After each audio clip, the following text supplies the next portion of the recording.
የዮሐንስ ራእይ ምዕራፍ 10 ሌላም ብርቱ መልአክ ደመና ተጎናጽፎ ከሰማይ ሲወርድ አየሁ።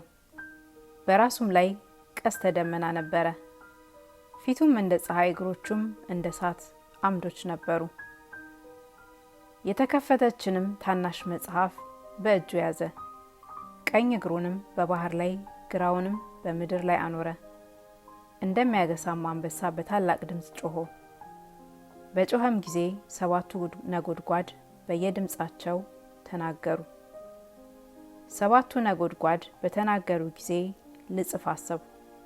ከሰማይም 7 ነጎድጓድ የተናገሩትን ነገር በማኅተም ዝጋው፣ አትጻፈውም የሚል ድምፅ ሰማሁ።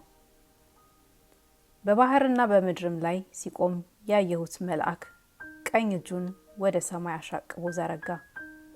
ሰማይንና በእርሱም ያሉትን፣ ምድርንና በእርሷም ያሉትን፣ ባህርንና በእርሱም ያሉትን በፈጠረው ከዘላለምም እስከ ዘላለም ድረስ ሕያው ሆኖ በሚኖረው ምሉ ወደፊት አይዘገይም።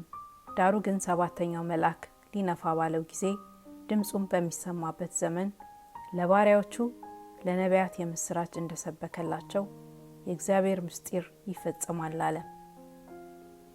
ከሰማይም የሰማሁት ድምፅ እንደገና ሲናገረኝና ሂድና በባህርና በምድር ላይ ከቆመው መልአክ በእጁ ያለችውን የተከፈተችውን መጽሐፍ ውሰድ ሲል ሰማሁ።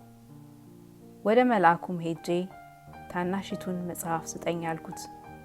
እርሱም ውሰድና ብላት፣ ሆድህንም መራራ ታደርገዋለች፣ በአፍህ ግን እንደ ማር ትጣፍጣለች አለኝ።